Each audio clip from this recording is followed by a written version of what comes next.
ಪ್ರಿಯ ಸ್ನೇಹಿತರೆ, ನಿಮಗೆಲ್ಲ ರವಿ ಬೆಳಗೆರೆಯ ನಮಸ್ಕಾರಗಳು.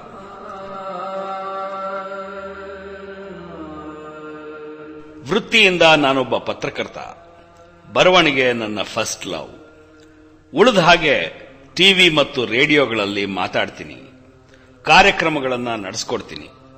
ಸಿನಿಮಾಗಳಲ್ಲಿ, ಸೀರಿಯಲ್ಗಳಲ್ಲಿ ಆಗೊಂದು ಈಗೊಂದು ಪಾತ್ರ ಮಾಡ್ತಾ ಇರ್ತೀನಿ. ಪ್ರಾರ್ಥನಾ ಅಂತ ಒಂದು ಸ್ಕೂಲ್ ನಡೆಸ್ತೀನಿ. ಕಾರ್ಗಿಲ್ನಲ್ಲಿ ಯುದ್ಧ, ಗುಜರಾತ್ನಲ್ಲಿ ಭೂಕಂಪ, ಒರಿಸ್ಸಾದಲ್ಲಿ ಚಂಡಮಾರುತ, ಅಫ್ಘಾನಿಸ್ತಾನದಲ್ಲಿ ಸಮರ, ಹೀಗೆ ಎಲ್ಲೆಲ್ಲಿ ಮನುಷ್ಯ ಸಂಕುಲ ಸಂಕಟಕ್ಕೆ ಬಿತ್ತೋ ಅಲ್ಲಿಗೆಲ್ಲ ಹೋಗಿ ಮಾನವನ ಆರ್ತನಾದವನ್ನ ಕೇಳಿಸ್ಕೊಂಡು ಬಂದು ಪ್ರಪಂಚಕ್ಕೆ ತಿಳಿಸೋ ಪ್ರಯತ್ನ ಮಾಡಿದ್ದೀನಿ.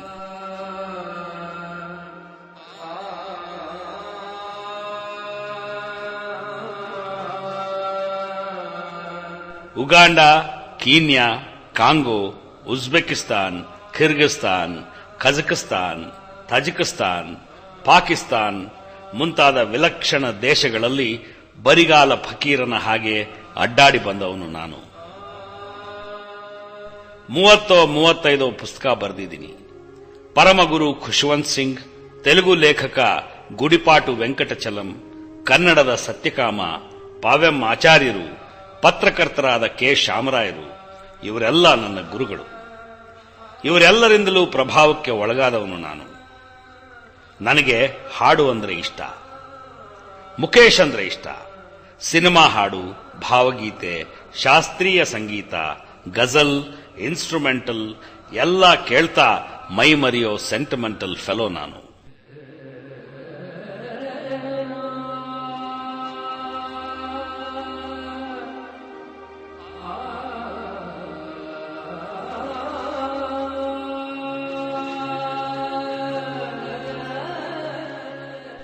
ಎಲ್ಲೇ ಒಳ್ಳೆ ಸಂಗೀತ ಕೇಳಿದ್ರೂ ಅದನ್ನ ತಂದು ಗೆಳೆಯರಿಗೆ ಕೇಳಿಸೋ ಹುಚ್ಚು.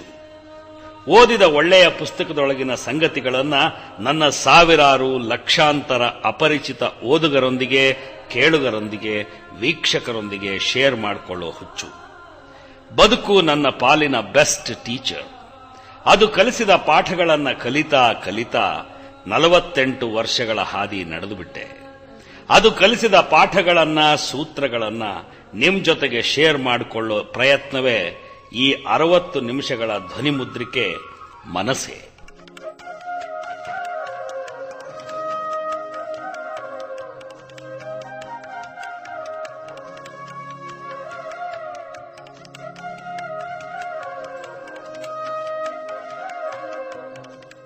ನನ್ನ ಹತ್ರಕ್ಕೆ ತುಂಬಾ ಜನ ಯಂಗ್ಸ್ಟರ್ಸ್ ಬರ್ತಾರೆ.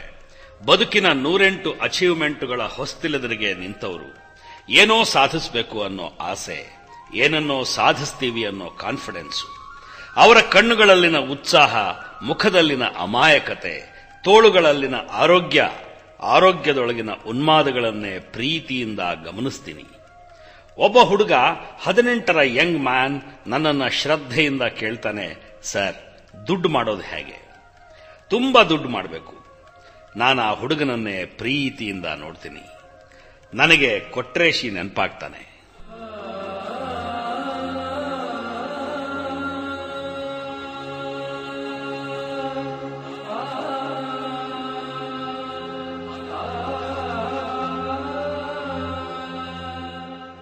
ಒಂದು ಮಳೆಗಾಲದ ಸಾಯಂಕಾಲ ನಾನು ಜಯನಗರದ ಕಡೆಯಿಂದ ಸೌತ್ ಎಂಡ್ ಸರ್ಕಲ್ಗೆ ಡ್ರೈವ್ ಮಾಡ್ಕೊಂಡು ಬಂದೆ. ಸಿಗ್ನಲ್ ಹತ್ರಕ್ಕೆ ಬರೋ ಹೊತ್ತಿಗೆ ಒಬ್ಬ ಹುಡುಗ ಆ ಟ್ರಾಫಿಕ್ ಮಧ್ಯೆನೇ ನುಸುಳ್ಕೊಂಡು ನನ್ನ ಹತ್ರಕ್ಕೆ ಓಡ್ ಬಂದ. ತಲೆ ತುಂಬಾ ಸಾಯಿಬಾಬಾಗೆ ಇದ್ದ ಹಾಗೆ ಗುಂಗುರು ಕೂದಲಿದ್ವು. ಸರ್, ನಾನು ನಿಮ್ಮ ಜಿಲ್ಲೆಯವನು ಅಂದ. ರಸ್ತೆಯಲ್ಲಿ ನಿಂತು ಮೀಸೆ ಮಾರ್ತೀನಿ, ಮಾಸ್ಕ್ ಮಾರ್ತೀನಿ, ತಮಾಷೆಯಾಗಿ ಕಾಣೋ ಆರ್ಟಿಫಿಷಿಯಲ್ ಉಬ್ಬಹಲ್ಲು, ಕನ್ನಡಕ ಮಾರ್ತೀನಿ. ಬಿಡುವಾದಾಗೆಲ್ಲ ನಿಮ್ಮ ಪತ್ರಿಕೆಗಳನ್ನು ಓದ್ತೀನಿ. ನನ್ನ ಹೆಸರು ಕೊಟ್ರೇಶಿ ಅಂದ.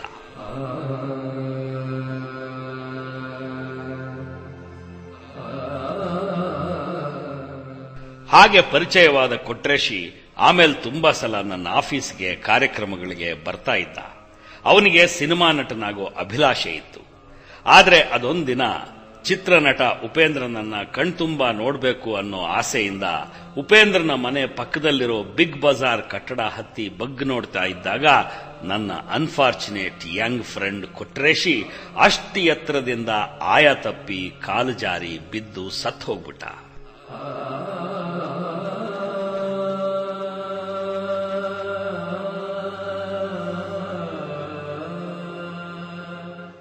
ಅವನ ಜೇಬ್ನಲ್ಲಿ ಸಿಕ್ಕ ಪುಟ್ಟ ಡೈರಿಲಿ ಆ ಹುಡುಗ ಏನಂತ ಬರ್ಕೊಂಡಿದ್ದ ಗೊತ್ತೇ? ಉಪೇಂದ್ರನ್ ಥರ ಪಾಪ್ಯುಲರ್ ಆಗಬೇಕು, ವಿಜಯ ಸಂಕೇಶ್ವರ್ ಥರ ದುಡ್ಡು ಮಾಡಬೇಕು, ರವಿ ಬೆಳಗೆರೆ ಥರ ಯಶಸ್ಸು ಕಾಣಬೇಕು ಅಂತ ಬರೆದಿಟ್ಕೊಂಡಿದ್ದ.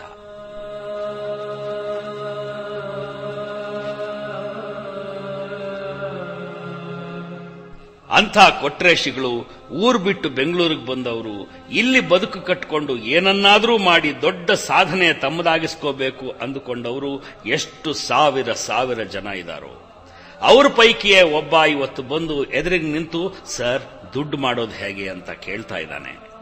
ಆ 18 ವರ್ಷದ ಹುಡುಗನಿಗೆ ನಾನು ಹೇಳಿದ್ದೇನು ಗೊತ್ತೇ? ಮೈ ಡಿಯರ್ ಫ್ರೆಂಡ್, ದುಡ್ಡು ಮಾಡಬೇಕು ಅಂತ ಯಾವತ್ತೂ ಹೊರಡಬೇಡ. ದುಡ್ಡು ಮಾಡೋಕೆ ಅಂತ ಹೊರಟ್ರೆ ಕೇವಲ ದುಡ್ಡು ಮಾಡ್ತೀಯ. ಹೆಸರು ಮಾಡಬೇಕು ಅಂತ ಹೊರಟ್ರೆ ಕೇವಲ ಹೆಸರು ಮಾಡ್ತೀಯ. ಆದ್ರೆ ಕೆಲಸ ಮಾಡ್ತೀನಿ ಅಂತ ಹೊರಡು, ದುಡಿತೀನಿ ಅಂತ ನಿರ್ಧರಿಸು. ಮಾಡೋ ಕೆಲಸವನ್ನೇ ಎಕ್ಸಲೆಂಟ್ ಆಗಿ, ಉಳಿದವರೆಲ್ಲರಿಗಿಂತ ಭಿನ್ನವಾಗಿ ಪರ್ಫೆಕ್ಟ್ ಆಗಿ ಮಾಡ್ತೀನಿ ಅಂತ ಹೊರಡು. ನಿನ್ನ ಹಿಂದೆ ದುಡ್ಡು, ಹೆಸರು, ಯಶಸ್ಸು ಎಲ್ಲನೂ ಹೇಗೆ ಸಾಲುಗಟ್ಟಿ ಬರ್ತವೋ ನೋಡು. ಧೈರ್ಯ ಮಾಡು, ಸಾಹಸಿಯಾಗು, ಕ್ಯಾಲ್ಕುಲೇಟೆಡ್ ರಿಸ್ಕ್ ತಗೋ. ಯಶಸ್ಸು ಅನ್ನೋದು ಇಟ್ ಸಿಂಪ್ಲಿ ಫಾಲೋಸ್ ಯು.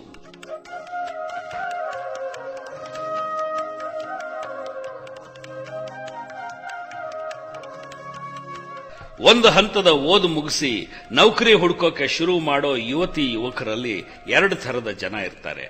ಮೊದಲನೇ ಅವರು ಗುಮಾಸ್ತರು, ಲೆಕ್ಕ ಬರೆಯೋರು, ಕೊರಿಯರ್ನವರು, ಆಫೀಸ್ ಅಟೆಂಡರ್ಗಳು, ಸಿನಿಮಾ ಯೂನಿಟ್ನಲ್ಲಿ ಕೆಲಸ ಮಾಡೋ ಲೈಟ್ ಬಾಯ್ಸ್. ಇಂಥವರಿಗೆ ಕೆಲಸ ಸಿಕ್ಕಿದ್ದೊಂದು ಪುಣ್ಯ. ಓದಿದ್ದು ಸಾರ್ಥಕ, ಲೈಫ್ ಸೆಟ್ಲ್ ಆಯ್ತು, ಇನ್ನೊಂಚೂರು ಸಂಬಳ ಜಾಸ್ತಿ ಆಗ್ಬಿಟ್ರೆ ಸಾಕೆ ಸಾಕು ಅನ್ನಿಸ್ತಾ ಇರುತ್ತೆ. They are happy people. ಈ ಪ್ರಪಂಚಕ್ಕೆ ಅವ್ರು ಬೇಕೇ ಬೇಕು. ಆದ್ರೆ you are a different person. ನಿಮ್ಗೆ ಹಾಗೆಲ್ಲ ಸುಮ್ಮನೆ ಸೆಟ್ಲ್ ಆದ್ರೆ ಸಾಲದು. ಎಲ್ಲೋ ಕಂಪ್ಯೂಟರ್ ಡಾಟಾ ಎಂಟ್ರಿ ಮಾಡೋ ಕ್ಲರ್ಕ್ ಆದ್ರೆ ಸಮಾಧಾನವಿಲ್ಲ. ನೀವು ಅದರ ಆಚೆಗೆ ಅದಕ್ಕಿಂತ ಎತ್ತರದ ಹುದ್ದೆಗೆ ತಲುಪೋ ಆಸೆ ಇಟ್ಕೊಂಡಿದ್ದೀರಿ ಅಲ್ವಾ? ಹಾಗಾದ್ರೆ ನನ್ನ ಮಾತು ಕೇಳಿ. ನೀವು ಸೇರ್ಕೊಂಡಿರೋ ಆಫೀಸಿನ ಏಣಿಯಲ್ಲಿ ನೀವು ಎಷ್ಟನೇ ಮೆಟ್ಟಲ್ ಮೇಲೆ ನಿಂತಿದ್ದೀರಿ ಅಂತ ನೋಡ್ಕೊಳ್ಳಿ. ಆ ಏಣಿಯ ಎಷ್ಟನೇ ಮೆಟ್ಟಲ್ ತನಕ ಹತ್ತೋ ಯೋಗ್ಯತೆ ನಿಮಗಿದೆ ಅಂತ ನೀವೇ ನಿರ್ಧಾರ ಮಾಡ್ಕೊಳ್ಳಿ. ಈಗಿರೋ ಇಂಡಸ್ಟ್ರಿಯಲ್ಲಿ ಇನ್ನಷ್ಟು ಪರಿಶ್ರಮ, ಸಾಧನೆ ಮಾಡಿದ್ರೆ ನೀವು ಏಣಿಯ ತುದಿ ತನಕ ಬೆಳೆಯೋ ಚಾನ್ಸ್ ಇದೆಯಾ ಅಂತ ಕೇಳ್ಕೊಳ್ಳಿ. ಚಾನ್ಸ್ ಇದೆ ಅನ್ಸಿದ್ರೆ ಆ ಇಂಡಸ್ಟ್ರಿಯಲ್ಲಿ, ಆ ಟ್ರೇಡ್ನಲ್ಲಿ ನಿಮಗಿಂತ ಹೆಚ್ಚು ತಿಳ್ಕೊಂಡಿರೋ ವ್ಯಕ್ತಿಯ ಪರಿಚಯ ಮಾಡ್ಕೊಳ್ಳಿ. ಅವರ ಪ್ರೀತಿ, ವಿಶ್ವಾಸ, ಸ್ನೇಹ ಸಂಪಾದಿಸ್ಕೊಳ್ಳಿ. ಅವರು ಆ ಎತ್ತರಕ್ಕೆ ಹೇಗೆ ಬೆಳೆದ್ರು ಅನ್ನೋದನ್ನ ಸ್ಟಡಿ ಮಾಡಿ. ಅವಶ್ಯಕತೆ ಇದೆ ಅನ್ಸಿದ್ರೆ ಆ ಇಂಡಸ್ಟ್ರಿಗೆ ಸಂಬಂಧಿಸಿದ ಕೋರ್ಸ್ಗಳಿಗೆ ಸೇರ್ಕೊಳ್ಳಿ. Extra degree ಸಂಪಾದಿಸ್ಕೊಳ್ಳಿ. ನಿಮ್ಮದೇ ಮಟ್ಟದ, ನಿಮ್ಮದೇ ಲೆವೆಲ್ನ ಉದ್ಯೋಗಿಗಳ ಜೊತೆನೆ ಉಳಿದು ಬಿಡೋದಕ್ಕಿಂತ ನಿಮಗಿಂತ ಮೇಲ್ಮಟ್ಟದವರ ಒಡನಾಟ ಇಟ್ಕೊಳ್ಳೋದು ತುಂಬಾ ಉಪಯೋಗ ಆಗುತ್ತೆ. ಸಾಹಸಿಗಳಾದವರು somehow or the other top man ಜೊತೆಗೆ ಒಂದು ಸಂಪರ್ಕ ಸಾಧಿಸ್ಬಿಡ್ತಾರೆ. ಹಾಗಂತ ಯಾರಿಗೋ ಚಮಚಾಗಿರಿ ಮಾಡಿ ನೆಗೆಟಿವ್ ಆದ ರೀತಿಯಲ್ಲಿ ಟಾಪ್ ಮ್ಯಾನ್ನ ರೀಚ್ ಆಗಬಾರ್ದು. ನಿಮ್ಮ ಅಭಿಲಾಷೆ, ಶ್ರದ್ಧೆ, ಅಭಿರುಚಿ, ಉತ್ಸಾಹ ಇವೆಲ್ಲವುಗಳ ಮೂಲಕ ನೀವು ಬೆಳೆಯೋಕೆ ಆಸೆ ಪಡ್ತಾ ಇದ್ದೀರಿ ಅನ್ನೋದು ಮೇಲ್ನವರಿಗೆ ಅರ್ಥವಾಗ್ತಾ ಹೋಗಬೇಕು. ಶಾರ್ಟ್ ಕಟ್ನ ನಂಬ್ಕೋಬೇಡಿ. ಹಾರ್ಡ್ ವರ್ಕ್ಗೆ ಆಲ್ಟರ್ನೇಟಿವ್ ಇಲ್ಲ. ದೃಢವಾಗಿ, ಸ್ಥಿರವಾಗಿ ಕಾಲೂರ್ತಾ ಏಣಿಯ ಒಂದೊಂದೇ ಮೆಟ್ಲು ಹತ್ತಾ ವರ್ಷದಿಂದ ವರ್ಷಕ್ಕೆ ನಾನು ಬೆಳೀತಿದ್ದೀನ ಅಂತ ಖಚಿತಪಡಿಸ್ಕೋತಾ ಏಣಿಯ ತುದಿ ತಲುಪ್ಕೊಂಡ್ಬಿಡಿ. ಸಾಧನೆ ಅಂದ್ರೆ ಅದು.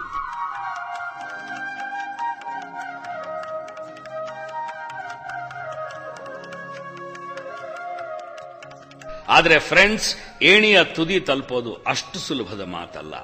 ಕನಸು ಕಾಣೋದು ಸುಲಭ, ಅದನ್ನ ರಿಯಲೈಸ್ ಮಾಡ್ಕೊಳ್ಳೋದು ತುಂಬಾ ಕಷ್ಟ.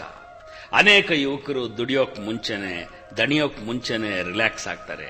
ಬಿಸಿಲಿಗೆ ಬೀಳೋಕ್ ಮುಂಚೆನೆ ನೆರಳು ಹುಡುಕ್ತಾರೆ. ತುಂಬಾ ದೊಡ್ಡ ಏಮ್ ಇಟ್ಕೋತಾರೆ. ಆದ್ರೆ ಸ್ಮಾಲ್ ಅಂಡ್ ಶಾರ್ಟ್ ಟಾರ್ಗೆಟ್ಸ್ ನ ಮರೆತು ಬಿಡ್ತಾರೆ. ಪ್ರತಿ ಹಕ್ಕಿನೂ ತನ್ನ ಹೊಟ್ಟೆ ಒಳಗೆ ಮೊಟ್ಟೆ ಮೂಡಿದ ತಕ್ಷಣ ಗೂಡು ಕಟ್ಟಬೇಕು ಅಂತ ನಿರ್ಧರಿಸುತ್ತೆ. ನಿರ್ಧರಿಸಿದ ಕ್ಷಣದಿಂದಲೇ ಅದು ಗೂಡಿಗೆ ಬೇಕಾದ ಒಂದೊಂದೇ ಹುಲ್ಲುಕಡ್ಡಿ ತಂದು ಜೋಡಿಸೋಕ್ ಶುರು ಮಾಡುತ್ತೆ. ಗೂಡು ಅನ್ನೋದು ಮೇಜರ್ ಟಾರ್ಗೆಟ್. ಅದರ ಚುಂಚಿನಲ್ಲಿ ಅದು ಆಯ್ದು ತರೋದು ಕ್ಷಣ ಕ್ಷಣದ ಶಾರ್ಟ್ ಅಂಡ್ ಸ್ಮಾಲ್ ಟಾರ್ಗೆಟ್. 2010ನೇ ಇಸ್ವಿಗೆ ಕಾರ್ ತಗೋತೀನಿ ಅಂತ ಶಪಥ ಮಾಡ್ಬಿಡ್ತೀವಿ. ಆದ್ರೆ ಅದಕ್ಕೋಸ್ಕರ 2007ನೇ ಇಸ್ವಿಯಿಂದಲೇ ಪ್ರತಿನಿತ್ಯ ಒಂದು ಎಕ್ಸ್ಟ್ರಾ ಅವರ್ ಕೆಲಸ ಮಾಡ್ತೀನಿ ಅನ್ನೋ ನಿರ್ಣಯ ತಗೊಳ್ಳೋದಿಲ್ಲ. ಚಿಕ್ಕ ಚಿಕ್ಕ ಟಾರ್ಗೆಟ್ಸೇ ನಮ್ಮನ್ನ ದೊಡ್ಡದೊಂದು ಕನಸಿನ ಸಾಕಾರದ ಕ್ಷಣದ ಹತ್ತಿರಕ್ಕೆ ಕರ್ಕೊಂಡು ಹೋಗಿ ನಿಲ್ಲಿಸೋದು. Not the big dream. ನಿಮಗೆ ಅಮಿತಾಬ್ನ ನೋಡಿದಾಗ ಆಶ್ಚರ್ಯ ಆಗಬಹುದು. SP ಬಾಲಸುಬ್ರಹ್ಮಣ್ಯಂ ಅವರನ್ನ ನೋಡಿದಾಗ ಗ್ರೇಟ್ ಅನ್ಸ್ಬೋದು. ನೀವು ಅದೃಷ್ಟವಂತರು ಅಂತೀರಿ. ದೇವ್ರಿ ಎಂಥ ರೂಪ ಕೊಟ್ಟಿದ್ದಾನೆ, ಎಂಥ ಕಂಠ ಕೊಟ್ಟಿದ್ದಾನೆ ಅಂತೀರಿ. ಆದರೆ ಇಷ್ಟು ದೊಡ್ಡ ಗಾಯಕರಾಗೋದಕ್ಕೆ SP ಬಾಲಸುಬ್ರಹ್ಮಣ್ಯಂ ಎಷ್ಟು ವರ್ಷ ಪ್ರಾಕ್ಟೀಸ್ ಮಾಡಿದ್ರು ಅಂತ ಅವರನ್ನ ಕೇಳಿದಿರಾ? ಅಮಿತಾಬ್ ಬಚ್ಚನ್ ಆಗೋದಕ್ಕೋಸ್ಕರ ದಿನಕ್ಕೆ ಎಷ್ಟು ಶೆಡ್ಯೂಲ್ಸ್ ನಲ್ಲಿ ಕೆಲಸ ಮಾಡಿದ್ರು ಅಂತ ವಿಚಾರಿಸಿದ್ರ? ಬಿಲೀವ್ ಮೀ, ಯಾವ ರಂಗದಲ್ಲೂ ದಿನಕ್ಕೆ 18 ತಾಸು ಕೆಲಸ ಮಾಡದೆ ಯಾರೂ ದೊಡ್ಡವರಾಗಿಲ್ಲ. ಇವತ್ತಿನ ಬದುಕು, ಈ ಪ್ರಪಂಚ ನಾವಂದುಕೊಂಡಷ್ಟು ಸರಳವಾಗಿಲ್ಲ. There is lot of competition. ನಿಮ್ಮ ಪಕ್ಕದ ಮನೆಯವನು ನಿಮಗಿಂತ ಜಾಸ್ತಿ ಶ್ರಮ ಪಡ್ತಿದ್ದಾನೆ. ಅವನ ಪಾಲಿಗೆ ಸಕ್ಸಸ್ ಅನ್ನೋದು it's written on the wall. ನಾವಿಲ್ಲಿ ಬೆಚ್ಚಗೆ ನಿದ್ದೆ ಮಾಡ್ತಾ ಇರ್ತೀವಿ. ಈ ಪ್ರಪಂಚ ನಮ್ಮನ್ನ ಇಲ್ಲೇ ಬಿಟ್ಟು ಮುಂದಕ್ಕೆ ಹೊರಟು ಹೋಗ್ತಾ ಇರುತ್ತೆ. ಟೇಕ್ ಇಟ್ ಫ್ರಮ್ ಮೀ, ಈ ಜಗತ್ತಿನಲ್ಲಿ ದುಡಿದೇನೆ ಸತ್ ಹೋಗಿರೋರು ತುಂಬಾ ಜನ ಇದ್ದಾರೆ. ಆದರೆ ದುಡಿದು ಸತ್ ಹೋದವರು ಯಾರೂ ಇಲ್ಲ. I work 18 hours a day. ಒಂದು ಚಿಕ್ಕ ಯಶಸ್ಸು ಕೂಡ ತುಂಬಾ ಹಾರ್ಡ್ ವರ್ಕ್ ನ ಎಕ್ಸ್ಪೆಕ್ಟ್ ಮಾಡುತ್ತೆ. ಮೈ ಮರೆತರೆ ಟಾರ್ಗೆಟ್ ಮಿಸ್ ಆಗಿ ಹೋಗುತ್ತೆ.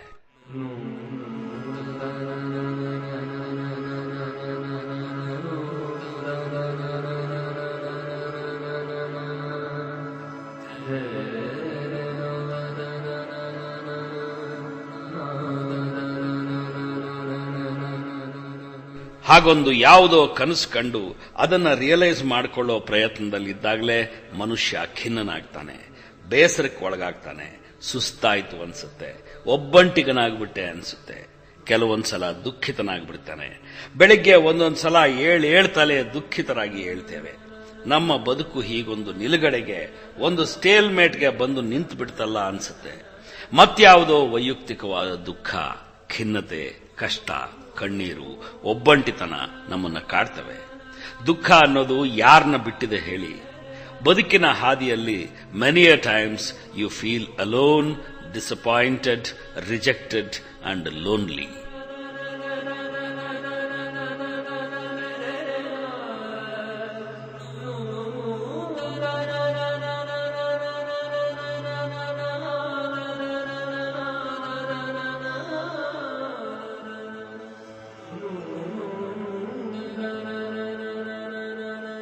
ನಾವೆಷ್ಟೇ ಧನುರ್ಧಾರಿಯಾದ ಅರ್ಜುನನ ಹಾಗೆ ಯುದ್ಧಕ್ಕೆ ಹೊರಟು ನಿಂತರೂ ಬದುಕು ಅನ್ನೋ ಬ್ರೂಟಲ್ ಬಾಸ್ ನಮ್ಮ ಅಪ್ಲಿಕೇಶನ್ನ ರಿಜೆಕ್ಟ್ ಮಾಡಿಬಿಡುತ್ತೆ.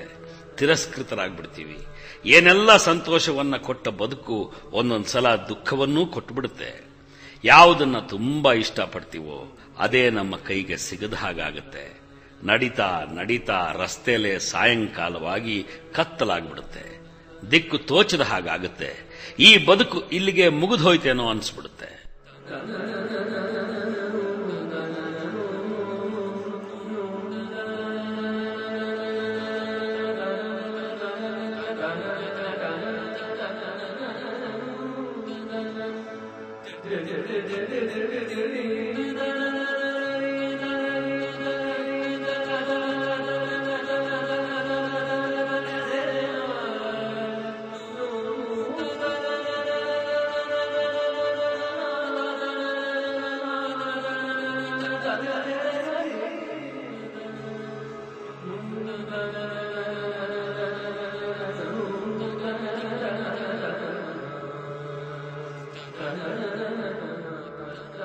ಕೈ, ಕಾಲು, ಬುದ್ಧಿ, ಮನೆ, ಅಪ್ಪ, ಅಮ್ಮ, ರೂಪು, ಆರೋಗ್ಯ ಎಲ್ಲ ಸರಿ ಇರೋ ನಾವೇ ಹಾಗೆ ಡಿಫೀಟ್ ಆಗ್ಬಿಟ್ರೆ ಹೇಗೆ?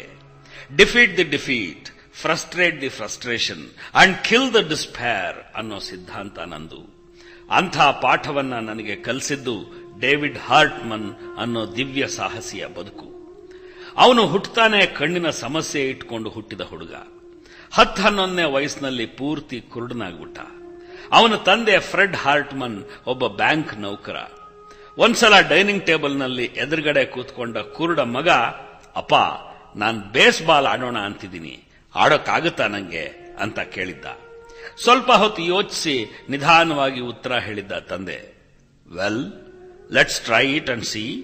ಪ್ರಯತ್ನ ಪಡೆದ ಹೊರತು ಅದೇನು ಅಂತ ಗೊತ್ತಾಗಲ್ವಲ್ಲ, ಪ್ರಯತ್ನ ಪಡ್ತೀಯಾ ಅಂತ ಕೇಳಿದ್ದ. ಆಮೇಲೆ ತಾನೇ ಕರ್ಕೊಂಡು ಹೋಗಿ ಬೇಸ್ ಬಾಲ್ ಕಲ್ಸೋಕೆ ಶುರು ಮಾಡ್ದ.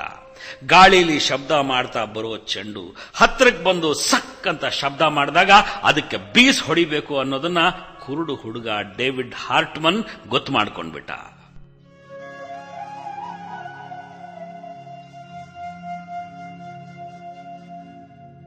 ಆದ್ರೆ ಡೇವಿಡ್ ಹುಟ್ಟ ಕುರುಡ ಅಲ್ಲ ನೋಡಿ. ಕೆಲವು ಸಲ ಅವನ ಕತ್ತಲ ಜಗತ್ತು ಅವನನ್ನ ಭೀಕರವಾಗಿ ಹೆದರಿಸ್ಬಿಡ್ತಾ ಇತ್ತು. ಅಮ್ಮ, ನನ್ನ ಕೈಲಿ ನಿಲ್ಲೋಕಾಗ್ತಾ ಇಲ್ಲ ಅಂತ ಕೂಗ್ಕೊಂಡ್ಬಿಡವನು. ತಕ್ಷಣ ಅವನ ತಾಯಿ ಎದ್ದು ಬಂದು ಮಗನನ್ನ ಅವಚ್ಕೊಂಡು, ನಾನಿಲ್ಲಿದ್ದೀನಿ ಮಗು, ಐನೋ ಕತ್ತಲು ತುಂಬಾ ಹೆದರಿಕೆ ಉಂಟು ಮಾಡುತ್ತೆ, ನಿಲ್ಲೋದು ಕಷ್ಟ ಅನ್ಸುತ್ತೆ, ಆದ್ರೆ ನಾನಿಲ್ಲೇ ಇದ್ದೀನಲ್ವಾ ಅಂತ ಅವನಿಗೆ ಧೈರ್ಯ ತುಂಬೋಳು. ಆದ್ರೆ ಅವನ ಅಕ್ಕ ಬಾರ್ಬರಾ ಅವಳೊಬ್ಬ ಟಾಸ್ಕ್ ಮಾಸ್ಟರ್. ಮಹಡಿ ಮೇಲೆ ನನ್ನ ಬ್ರೈಲ್ ವಾಚ್ ಮರೆತು ಇಟ್ಬಿಟ್ಟು ಬಂದಿದ್ದೀನಿ ಕಣೆ, ತಂದ್ಕೊಡ್ತೀಯಾ ಅಂತ ಡೇವಿಡ್ ಕೇಳಿದ್ರೆ, ಏಯ್ ಹೇಳೋ ಮೇಲೆ, ನಿನ್ ಸುತ್ತು ಇರೋದೇನಾ ನನ್ನ ಕೆಲಸ, ಜೀವನ ಪರ್ಯಂತ ಯಾರಿರ್ತಾರೆ, ನೀನೇ ಹೋಗಿ ತಂದ್ಕೊಳ್ಳೋದನ್ನ ರೂಢಿ ಮಾಡ್ಕೋ ಅಂತ ಗದರಿಸ್ತಾ ಇದ್ಲು. ತಂದೆ ಟ್ರೈ ಮಾಡಿ ನೋಡೋಣ ಅಂತಿದ್ದ. ತಾಯಿ ನಾನಿದೀನ್ ಮಗು ಅಂತಿದ್ಲು. ಅಕ್ಕ ನಿನ್ ಕೆಲಸ ನೀನ್ ಮಾಡ್ಕೋ ಅಂತ ಇದ್ಲು. ಹೀಗೆ 3 ಜನ ಟೀಚರ್ಸ್ ಮಧ್ಯೆ ಬೆಳೆದ ಡೇವಿಡ್ ಹಾರ್ಟ್ಮನ್ ತನ್ನ 13ನೇ ವಯಸ್ಸಿನಲ್ಲಿ ತಾನೊಬ್ಬ ಡಾಕ್ಟರ್ ಆಗ್ತೀನಿ ಅಂತ ಅನೌನ್ಸ್ ಮಾಡ್ದ. ಅವತ್ತಿನಿಂದಲೇ ಅದರ ಸಿದ್ಧತೆಗಳನ್ನು ಪ್ರಾರಂಭಿಸಿದ. ಮೊದಲು ಬ್ಲೈಂಡ್ ಸ್ಕೂಲ್ ಬಿಟ್ಟ. ಅದೇ ಊರಿನ ಹೈಸ್ಕೂಲ್ ಸೇರ್ಕೊಂಡ. ಅಲ್ಲಿ ಕುಸ್ತಿ ಪಟು ಅನ್ನಿಸ್ಕೊಂಡು ಶಾಲೆಯ ಸ್ಟೂಡೆಂಟ್ ಕೌನ್ಸಿಲ್ಗೆ ವೈಸ್ ಪ್ರೆಸಿಡೆಂಟ್ ಆದ. ಹಾಗೆ ಬೆಳೀತಾ ಬೆಳೀತಾ ನಾನು ಡಾಕ್ಟರ್ ಆಗಬೇಕು ಅನ್ನೋ ಅವನಲ್ಲಿನ ಹಠನೂ ಬೆಳೀತು. ಆದರೆ 2 ಕಣ್ಣು ಕಾಣದ ಕುರುಡ ಡಾಕ್ಟರ್ ಆಗೋದಕ್ಕೆ ಸಾಧ್ಯವೇ ಇಲ್ಲ ಅನ್ನೋದನ್ನ ಅವನಿಗೆ ತಿಳಿಸೋದು ಹೇಗೆ?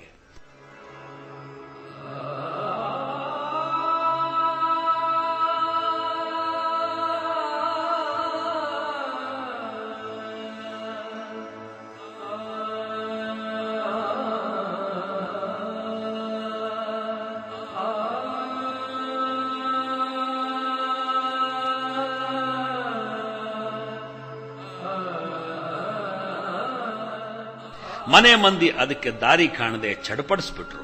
ಕಡೆಗೆ ಅವನು ಸೇರ್ಬೇಕಾಗಿದ್ದ ಕಾಲೇಜಿನ ಲೆಕ್ಚರರ್ ಒಬ್ಬರಿಂದ ಅವನಿಗೆ ಹೇಳಿಸಿದ್ರು, ಇದೆಂಥ ಹಠ ಮಾಡ್ತೀಯಾ, ಆಗೋದಲ್ಲ ನೀಗೋದಲ್ಲ, ಅದ್ರ ಬದಲಿಗೆ ಹಿಸ್ಟರಿ ಓದು, ಸೈಕಾಲಜಿ ಓದು ಅಂತ ಹೇಳಿದ್ರು ಲೆಕ್ಚರರ್.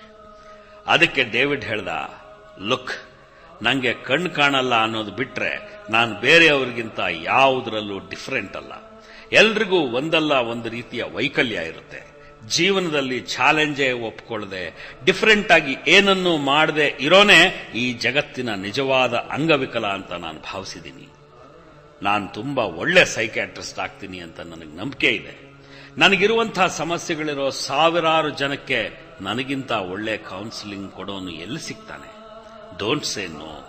ನಿಮ್ಮಂಥವರೇ ಹೀಗೆ ನಿರಾಸೆಯ ಮಾತುಗಳನ್ನು ಆಡ್ಬಿಟ್ರೆ ಹೇಗೆ ಸಾರ್? ನಂಗೆ ಮೆಡಿಕಲ್ ಕಾಲೇಜಿಗೆ ಸೇರೋಕೆ ಬೇಕಾಗಿರೋ ಪ್ರಿಲಿಮಿನರಿ ವಿದ್ಯಾಭ್ಯಾಸವನ್ನ ನೀವು ಮಾಡಿಸಿ ಹಾಗಂತ ವಾದಿಸ್ತಾ ಅವನಿಗೆ ಕಾಲೇಜಿಗೆ ಅಡ್ಮಿಷನ್ ಸಿಕ್ಕಿತ್ತು. ಆ ಕಾಲೇಜಿನಲ್ಲಿ 4 ವರ್ಷ ಓದಿ ನಿಜವಾದ ಪ್ರತಿಭಾವಂತ ವಿದ್ಯಾರ್ಥಿ ಅನ್ನಿಸ್ಕೊಂಡ ಡೇವಿಡ್. ಎಲ್ರಿಗಿಂತ ಹೆಚ್ಚಿನ ಮಾರ್ಕ್ ತಗೊಂಡಿದ್ದ.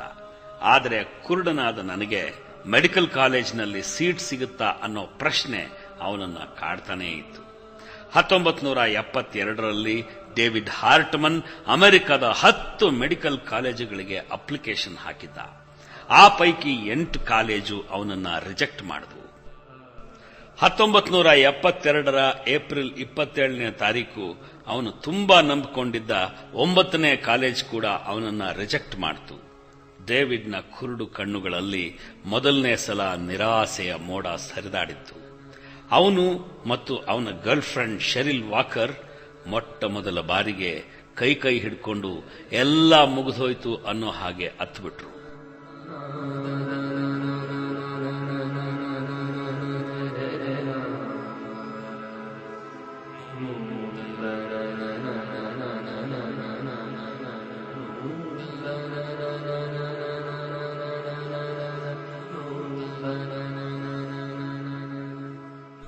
ಆದರೆ ಅದೇ ಅಮೆರಿಕದ ಫಿಲಡೆಲ್ಫಿಯಾದಲ್ಲಿ ಟೆಂಪಲ್ ಯೂನಿವರ್ಸಿಟಿ ಆಫ್ ಮೆಡಿಸಿನ್ ಅನ್ನೋ ಒಂದು ಸಂಸ್ಥೆ ಇತ್ತು. ಒಲಿಂಪಿಕ್ ಕಮಿಟಿ ಸದಸ್ಯರ ಮುಂದೆ ಒಂದು ಕಾಲಿಲ್ಲದ ಒಬ್ಬ ಯುವಕ ಹಾಜರಾಗಿ 10 ಸೆಕೆಂಡ್ಗಳಲ್ಲಿ 100 ಮೀಟರ್ ಓಟ ಓಡಿ ಮುಗಿಸ್ತೀನಿ, ನಂಗೊಂದು ಅವಕಾಶ ಕೊಡಿ ಅಂತ ವಿನಂತಿಸಿದ್ರೆ, ಆ ಕಮಿಟಿಯಲ್ಲಿ ನಾನು ಸದಸ್ಯನಾಗಿದ್ರೆ ಖಂಡಿತವಾಗಿಯೂ ಆ ಹೆಳವನಿಗೊಂದು ಅವಕಾಶ ಕೊಡ್ತಿರ್ಲಿಲ್ವಾ?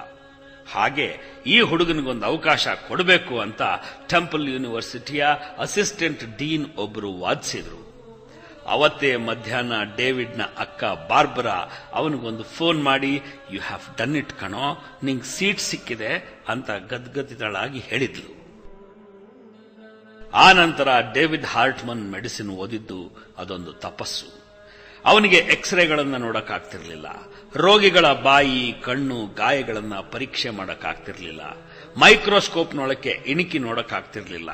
ಆದರೆ ಪೇಷಂಟ್ ಎದೆ ಮೇಲೆ ಸ್ಟೆಥೋಸ್ಕೋಪ್ ಇಟ್ಟಾಗ ನಿಮಗ್ಯಾರಿಗೂ ಕೇಳಿಸದೇ ಇರುವಂಥ ಮರ್ಮರಗಳು ನನಗೆ ಕೇಳಿಸ್ತವೆ. I am an excellent listener ಅಂದಿದ್ದ ಡೇವಿಡ್. ಆಶ್ಚರ್ಯಕರ ಸಂಗತಿ ಅಂದ್ರೆ, ಡೇವಿಡ್ನ ಎದುರಿಗೆ ಬಂದು ಕೂತ್ಕೋತಾ ಇದ್ದ ರೋಗಿಗಳು ಅತ್ಯಂತ ಸ್ಪಷ್ಟವಾಗಿ ಅವನ ಮೇಲೆ ವಿಶ್ವಾಸ ಇಟ್ಟು ಅವನಿಗೆ ತಮ್ಮ ಎಲ್ಲಾ ಸಮಸ್ಯೆಗಳನ್ನು ಹೇಳ್ಕೋತಾ ಇದ್ರು. ಡೇವಿಡ್ ಮೊದಲನೇ ರ್ಯಾಂಕ್ ಪಡೆದು ಎಲ್ಲಾ ಪರೀಕ್ಷೆಗಳಲ್ಲೂ ಪಾಸ್ ಆಗಿದ್ದ. ಅವತ್ತು ಡೇವಿಡ್ಗೆ ಸನ್ಮಾನ ಸಮಾರಂಭ ಏರ್ಪಡಿಸಿದ್ರು. ಅವನು ತುಂಬಾ ಭಾವುಕನಾಗಿದ್ದ. ನಮ್ಮ ಡೇವಿಡ್ ಉಳಿದ ವಿದ್ಯಾರ್ಥಿಗಳಿಗೆ ಹೋಲಿಸಿದ್ರೆ ಖಂಡಿತವಾಗಿಯೂ ನಾರ್ಮಲ್ ಅಲ್ಲ, ಅವನು ಸೂಪರ್ ನಾರ್ಮಲ್ ಅಂದಿದ್ರು ಪ್ರೊಫೆಸರ್. ಅದಕ್ಕೆ ಉತ್ತರ ಕೊಡೋಕೆ ಎದ್ದು ನಿಂತ ಡೇವಿಡ್, ಅಪ್ಪ ಹೇಳ್ತಾ ಇದ್ದಿದ್ದು ನಿಜ ಅನ್ಸುತ್ತೆ, ಲೆಟ್ಸ್ ಟ್ರೈ ಅಂಡ್ ಸಿ. ಪ್ರಯತ್ನ ಪಡೆದ ಹೊರತು ಅದೇನು ಅಂತ ಗೊತ್ತಾಗಲ್ವಲ್ಲ. ಅಪ್ಪ ಇಸ್ ಕರೆಕ್ಟ್ ಅಂದಿದ್ನಂತೆ.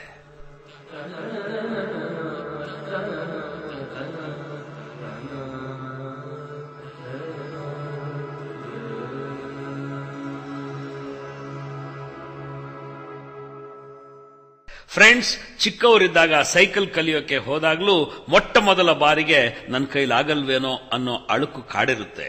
ದೊಡ್ಡವರಾಗಿ ವಿಮಾನ ನಡೆಸೋ ಪೈಲಟ್ ಟ್ರೈನಿಂಗ್ ಕೋರ್ಸ್ ಸೇರ್ಕೊಂಡು ಮೊದಲನೇ ಸಲ ಕಾಕ್ಪಿಟ್ನಲ್ಲಿ ಕೂತಾಗ್ಲೂ ನನ್ನ ಕೈಲಾಗ್ಲಿಕ್ಕಿಲ್ಲ ಬಿಡು ಅಂತಲೇ ಅನ್ಸುತ್ತೆ. ಅವತ್ತು ಸೈಕಲ್ನ ಹಿಂದೆ ಅದರ ಕ್ಯಾರಿಯರ್ ಹಿಡ್ಕೊಂಡು ಅಪ್ಪ ನಿಂತಿದ್ದ. ಕಮಾನ್ ಮೈ ಸನ್, ಬಿದ್ರೆ ಹಿಡ್ಕೊಳಕ್ ನಾನಿದ್ದೀನಿ, ಧೈರ್ಯವಾಗಿ ತುಳಿ ಅಂದಿದ್ದು ಜೀವನ ಪರ್ಯಂತ ನೆನಪಿದ್ರೆ ಸಾಕು. ವಿಮಾನ ಪಳಗಿಸ್ಕೊಳ್ಳೋದು ಯಾವ ದೊಡ್ಡ ಮಾತು. ಆದ್ರೆ ಎಲ್ರಿಗೂ ಡೇವಿಡ್ಗಿದ್ದಂಥ ತಂದೆ ಇರಲ್ವಲ್ಲ ಸಾರ್.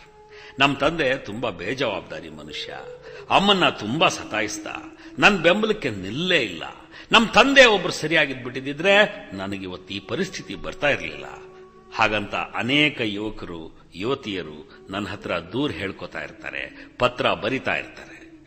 ವೆಲ್, ನಿಮಗೆ ತಂದೆ ಸರಿ ಇಲ್ಲ ಅಂತ ಹೇಳ್ಕೊಳ್ಳೋಕೆ ಒಂದು ನೆಪನಾದ್ರೂ ಇದೆ, ಒಬ್ಬ ತಂದೆ ಆದ್ರೂ ಇದ್ದಾನೆ. ನನಗೆ ಆ ನೆಪವೂ ಇಲ್ಲ, ನನಗೆ ತಂದೆನೇ ಇಲ್ಲ. ತಂದೆ ಅಂದ್ರೆ ಏನು ಅಂತಲೇ ನನಗೆ ಗೊತ್ತಿಲ್ಲ. ನನ್ನ ಪಾಲಿಗೆ ಆತ ಅಸ್ಪಷ್ಟ ಚಿತ್ರ, ಮರೆತು ಹೋದ ದನಿ. ನಾನು ಯಾರ ವಿರುದ್ಧ ಕಂಪ್ಲೇಂಟ್ ಹೇಳಲಿ? ಹಾಗಂತ ಕೇಳ್ತಾ ಇರ್ತೀನಿ, ಸ್ಟಾಪ್ ಬ್ಲೇಮಿಂಗ್ ಯುವರ್ ಪೇರೆಂಟ್ಸ್. ಅಪ್ಪ ಅಮ್ಮನನ್ನ ಎಷ್ಟು ದಿನ ಅಂತ ದೂರ್ತೀರಿ, ಎಷ್ಟು ಕಂಪ್ಲೇಂಟ್ ಹೇಳ್ತೀರಿ?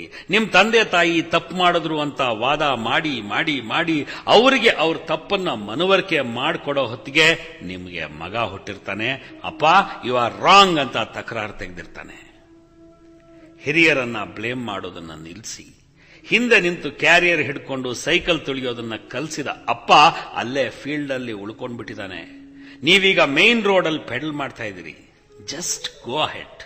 ಇನ್ಮೇಲೆ ನಿಮ್ಮ ದಾರಿ ನಿಮ್ಮದು. ಅಪ್ಪನ ಗ್ರಾಚ್ಯುಟಿ ಅಮೌಂಟ್ನಲ್ಲಿ, ಪೆನ್ಷನ್ ದುಡ್ಡಲ್ಲಿ ನಾನೊಂದು ಆಟೋ ತಗೋತೀನಿ, ಅಮ್ಮನ ಒಡವೆ ಮಾರಿ ಟ್ಯಾಕ್ಸಿ ತಗೊಂಡು ಅದಕ್ಕೆ ಅಪ್ಪ ಅಮ್ಮನ ಆಶೀರ್ವಾದ ಅಂತ ಬರೆಸ್ತೀನಿ ಅಂತ ನೀವು ಹೊರಟ್ರೆ ಅದಕ್ಕಿಂತ ಸ್ಟುಪಿಡ್ ಆದದ್ದು ಇನ್ನೊಂದಿದೆಯಾ? ಟ್ಯಾಕ್ಸಿ ಇಡಬೇಕು ಅನ್ನೋದೇ ನಿಮ್ಮ ನಿಶ್ಚಯ ಆದ್ರೆ ನೀವು ಮೊದಲು ಡ್ರೈವಿಂಗ್ ಕಲ್ತ್ಕೊಳ್ಳಿ. ನೀವು ಕೆಲವು ದಿನ ಟ್ಯಾಕ್ಸಿ ಓಡಿಸಿ, ಆಮೇಲೆ ಸಾಲ ಮಾಡಿ ನೀವೇ ಒಂದು ಕಾರ್ ತಗೊಂಡು ಅದರಲ್ಲಿ ಅಪ್ಪ ಅಮ್ಮನ ಒಂದು ಡ್ರೈವ್ ಕರ್ಕೊಂಡು ಹೋಗಿ. ಅದು ಬಿಟ್ಟು ಅವ್ರ ಜೀವಮಾನ ಪರ್ಯಂತ ದುಡಿದ ಹಣನ ಕಡೆಗಾಲದಲ್ಲಿ ಕಿತ್ಕೊಂಡು ಹೋಗೋದಕ್ಕೆ ನೀವ್ಯಾರು?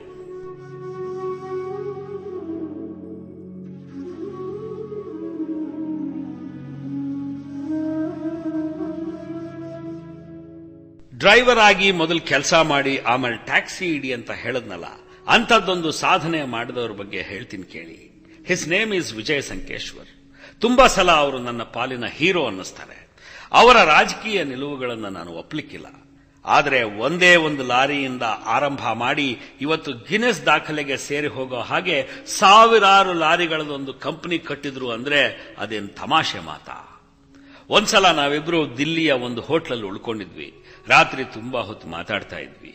ಇಬ್ರು ಒಂದೇ ರೂಮಲ್ಲಿ ಮಲಕ್ಕೊಂಡ್ವಿ. ಆದ್ರೆ ಬೆಳಗಿನ ಜಾವ 3 ಗಂಟೆ ಹೊತ್ತಿಗಾಗಲೇ ಸಂಕೇಶ್ವರ್ ಎದ್ದು ಕೂತಿದ್ರು. ಏನ್ ಮಾಡ್ತಾ ಇದ್ರಿ ಸರ್ ಅಂತ ಕೇಳಿದೆ. ರವಿ, ನಾನು ಎಷ್ಟೇ ಹೊತ್ತಿಗೆ ಮಲಗಲಿ ಬೆಳಗಿನ ಜಾವ 3ಕ್ಕೆ ಎದ್ದು ಬಿಡ್ತೀನಿ. ನನ್ನ ಕೆಲಸ ಅಷ್ಟೊತ್ತಿಗೆ ಶುರುವಾಗಿ ಹೋಗುತ್ತೆ. 3 ಗಂಟೆಯಿಂದ ಸರಿಯಾಗಿ 18 ಗಂಟೆ ಕೆಲಸ ಮಾಡ್ತೀನಿ ಅಂದ್ರು. I was impressed. ನಾವೆಲ್ಲ ಬೆಳಿಗ್ಗೆ 8ಕ್ಕೋ 9ಕ್ಕೋ ಎದ್ದು ಕಾಫಿ ಕುಡಿದು ಪೇಪರ್ ಓದೋ ಹೊತ್ತಿಗೆ ವಿಜಯ್ ಸಂಕೇಶ್ವರ್ ಅರ್ಧ ದಿನದ ಕೆಲಸ ಮುಗಿಸ್ಬಿಟ್ಟಿರ್ತಾರೆ. He works for 18 hours. ಇಷ್ಟು ಯುದ್ಧ ಗೆದ್ದು ಈ ಹಂತಕ್ಕೆ ತಲುಪಿದ ನಂತರ ಕೂಡ ಅವರು 18 ಗಂಟೆ ಕೆಲಸ ಮಾಡ್ತಾರೆ. ತಮ್ಮ ಡಿಪೋದಲ್ಲಿ ಕೂತು ತಾವೇ ಎಲ್ಲ ಹಳೆ ಟೈರ್ಗಳನ್ನು ಎಣಿಸಿ ತಾವೇ ಮಾರ್ತಾರೆ. ಯಾಕೆ ಹೀಗೆ ಮಾಡ್ತೀರಿ ಅಂತ ಕೇಳಿದ್ರೆ, ಒಂದು ಸವದು ಹೋಗಿರೋ ಟೈರ್ ನೋಡಿದ್ರೆ ಇದು ಎಷ್ಟು 1000 ಕಿಲೋಮೀಟರ್ ಓಡಿದೆ ಅಂತ ಗೊತ್ತಾಗುತ್ತೆ ನಂಗೆ. ಅಷ್ಟು 1000 ಲಾರಿ ಇಟ್ಕೊಂಡವನು ಎಷ್ಟು ಲಕ್ಷ ಕಿಲೋಮೀಟರ್ ಅವು ಓಡ್ತಾ ಇವೆ ಅಂತ ಲೆಕ್ಕ ತಗೊಳ್ಳದೆ ಇದ್ರೆ ಹೇಗೆ ಅಂತ ಉತ್ತರಿಸ್ತಾರೆ ಸಂಕೇಶ್ವರ್. ಶ್ರದ್ಧೆ ಅಂದ್ರೆ, ಬುದ್ಧಿವಂತಿಕೆ ಅಂದ್ರೆ ಇದಲ್ವಾ?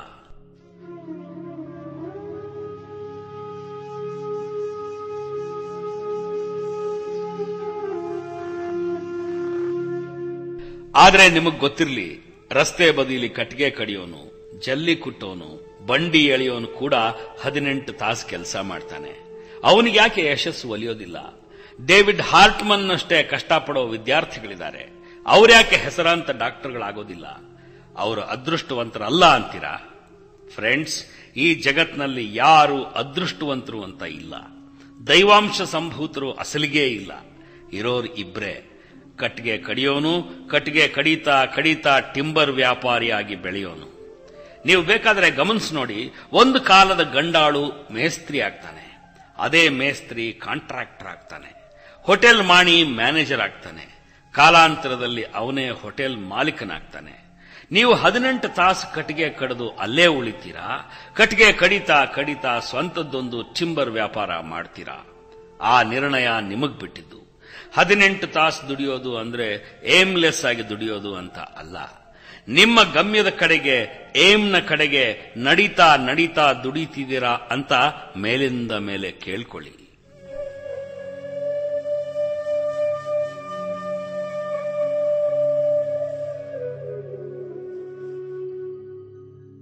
ಬೇಸಿಕಲಿ ನಾನು ಶ್ರಮ ಸಂಸ್ಕೃತಿಗೆ ಸೇರಿದ ಮನುಷ್ಯ.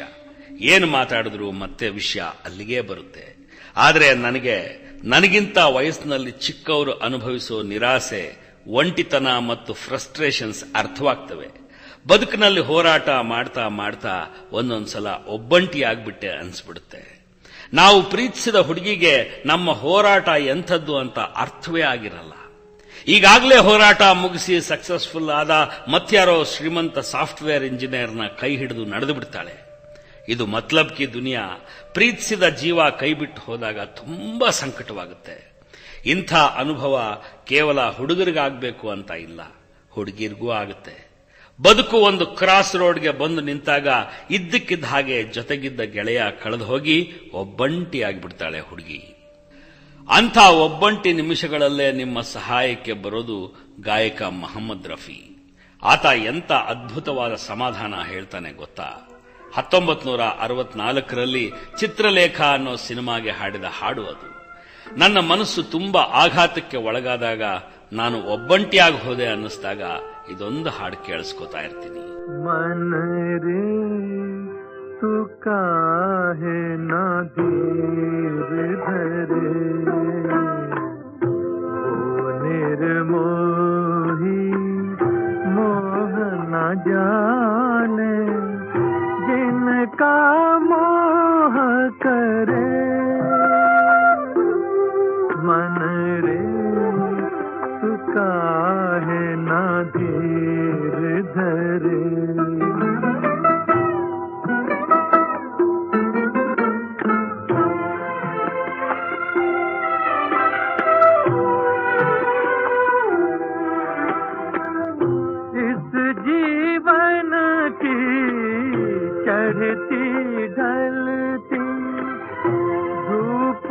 किसने ಅಂಥ ಒಬ್ಬಂಟಿತನದ ನಿಮಿಷಗಳಲ್ಲಿ ನೀವು ಒಂದು ಮಾತು ನೆನ್ಪಿಟ್ಕೋಬೇಕು. ಎಷ್ಟು ದೂರದ ತನಕ ನಮ್ಮ ಜೊತೆಗೆ ನಮ್ಮ ಸ್ನೇಹಿತರು ನಡೆದ್ರೋ ಅಷ್ಟೇ ಉಪಕಾರವಾಯಿತು ಅಂದ್ಕೋಬೇಕು. ಯಾರೂ ಕೂಡ ಸಾವಿನ ತನಕ ನಮ್ಮ ಜೊತೆಗೆ ಬರೋದಿಲ್ಲ, ಜೊತೆಯಲ್ಲಿ ಸಾಯೋದಿಲ್ಲ. ನಮ್ಮನ್ನ ತುಂಬಾ ಪ್ರೀತಿಸ್ತಾ ಇದ್ದವರು ನಮ್ಮಿಂದ ದೂರವಾದ್ರು ಅಂದ್ರೆ ಅದರ ಅರ್ಥ ಅವರಿಗಿದ್ದ ನಮ್ಮ ಅವಶ್ಯಕತೆ ಅಲ್ಲಿಗೆ ಮುಗೀತು ಅಂತ. ಮನಸ್ಸೇ, ಗಾಬರಿ ಆಗ್ಬೇಡ, ಕೀಪ್ ಮೂವಿಂಗ್. ಪ್ರತಿ ಅಂಧಕಾರಕ್ಕೂ ಒಂದು ಸೂರ್ಯೋದಯವಿರುತ್ತೆ, ಪ್ರತಿ ಅಂತ್ಯಕ್ಕೂ ಇನ್ನೊಂದು ಆರಂಭವಿರುತ್ತೆ. ದುಃಖ ಬಂತು ಅಂತ ಬೇಜಾರಾಗ್ಬಿಡ್ಬೇಡಿ. ದುಃಖ ಕೂಡ ಒಂದು ವಿಚಿತ್ರವಾದ ರೀತಿಯಲ್ಲಿ ಇಷ್ಟವಾಗಿ ಬಿಡುವಂಥ ಫಿನಾಮಿನನ್. ದುಃಖದಲ್ಲಿದ್ದಾಗಲೇ ನಮಗೆ ಸುಖದ ಕಿಮ್ಮತ್ತು ಅರ್ಥವಾಗೋದು. ನಾನು ತುಂಬಾ ಗೌರವಿಸೋ ದಾರ್ಶನಿಕ, ಗುರು, ಚಿಂತಕ ಆಚಾರ್ಯ ರಜನೀಶ್ ಸೊಗಸಾದ ಮಾತು ಹೇಳ್ತಾರೆ. ಇದ್ದಕ್ಕಿದ್ದ ಹಾಗೆ ನಿಮ್ಮನ್ನ ಆಕ್ರಮಿಸಿಕೊಂಡು ಬಿಡೋ ಲೋನ್ಲಿನೆಸ್ನ, ಅಂದ್ರೆ ಒಬ್ಬಂಟಿತನವನ್ನ ನೀವು ಅಲೋನ್ನೆಸ್ ಆಗಿ, ಶುದ್ಧ ಏಕಾಂತವನ್ನಾಗಿ ಪರಿವರ್ತಿಸ್ಕೋಬೇಕು. ಅದನ್ನು ಕಲಿದೇ ಇದ್ರೆ ನೀವು ದುಃಖಿತರಾಗೆ ಉಳಿದು ಬಿಡ್ತೀರಿ, ದಡ್ರು ಅನ್ನಿಸ್ಕೋತೀರಿ ಅಂತಾರೆ ರಜನೀಶ್.